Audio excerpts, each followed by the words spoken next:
saw dropping the competition to bid. Surprise, I'm the perfect piece of puzzle to fits. One last rule that you need to know. Party hard like it's the love party that you ever know. We going in like there's nothing to lose, nothing to prove. It's all about positive and attitude. I just beat Devil's Third, and by God, was this game amazing. This is like the deadly premonitions of shooters. No, whoa. Okay. It's not bad by any means. I give it a solid 8 if we were going by scores here.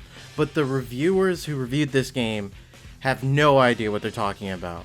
4.5, all that, that's ridiculous. A game like last year's or whatever year's Afro Samurai game, I can't remember when that game came out. It kind of got erased from my memory. So it's like 3,000 years in the past to me right now, because I really would like to get that game out of my mind, like really badly. But Devil's Third is a guilty pleasure. Yes, Devil's Third doesn't try to be like other games out there. It tries to be its own game, which it does fantastically. It combines a mix of first-person and third-person stylish action. I don't know where they went wrong here in the reviews. Like, what was wrong? Well, first, I think the biggest problem with the game is, do not try to play this on a fucking gamepad. Please, do not try to play this on a goddamn gamepad. It's not a good time. You're gonna have a bad time when you play on the gamepad. Pretty much for almost any game.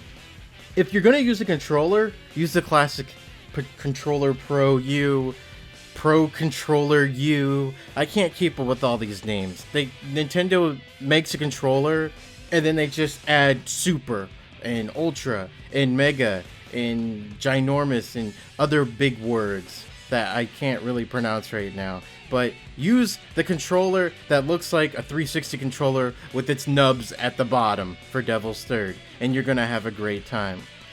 AI might not be perfect, but it's a lot better than what I've seen in this season of games, especially Fallout 4. Each boss has its own strategy going into it. Sometimes going into a boss fight, you can find their weakness if you just listen to what the characters have to say. And that brings me to the story and what characters have to say. The story is by no means good. I mean, who the fuck plays action games for the story? I can't remember the last time I picked up an action game and went, oh yeah, this gonna be a good story. Oh yeah, I'm totally down for the story in this action game. I did not play Devil May Cry for the story. I did not play Onimusha for the story. I did not play Ghosts and Goblins for the story. I did not play Super Mario for the story. You do not play action games or platformers for the story. And this game happens to be an action game and a platformer. So you do not play it for either or. Okay? That's just how it goes. If you're looking for something as big as a Final Fantasy here, okay, actually, that's not a good comparison, because Final Fantasy is really not that good anymore, especially the story and the gameplay. Even though, oh yeah, reviewers gave that a good score. Final Fantasy 13, they were giving it 8s and all that, but you know what? You do not play an action game or a platformer for the goddamn story. It's just B-movie quality action. And I'm shaking the game right in my hand right now. The story was serviceable. You're like this dude who has to kill his old friends who done fucked up. And that's basically what you have to do. Kill your friends. Confront the fact that you have to kill old comrades. And you're Russian, and you're working for America, and your prison sentence was like 200,000 years of millions of billions of closed space filled with a prison cell, filled with a bunch of sweaty, dirty, musty men. That's what the story is about. Sweaty, dirty, musty men rubbing swords together. See, you can run around with some guns, but hey, you run around with some swords too. And that's what matters in these games. Is guns and swords, because those things are cool. And that's the only thing in the matter that should matter in this matter of worldness. Okay? You can use a sword and you can use a gun. And in combat, it's fine. It's fine. I think the gunplay could use a little bit more tweaking because it felt a little loose. And I don't know what the hell they were thinking about that.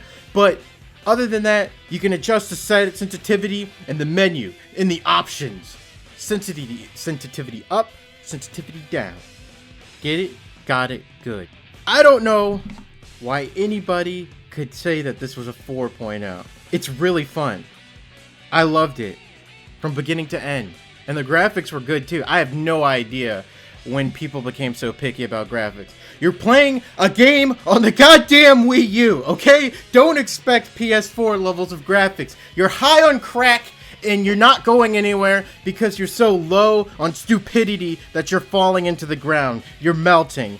You're trying to you're stuck in this this area between stupidity and lightheadedness because you're trying to fly at the same time. So you're just stuck in some kind of gravitational pull and you don't know where the hell you're going. All right? Got it? Good. So this game is not a 4.5. I give it an 8. In fact, I don't even rate games. I give it a grade out of 10, all right? And that's what it gets. Oh yeah, and no disrespect, Nintendo. This is why third-party companies do not want to work with you, because you're just going to send their game out to die. Seriously, Nintendo, get your act together. You're a piece of shit for doing this. And lastly, fuck you. This has been Dentenshi. Love the ugly. See you later. Peace.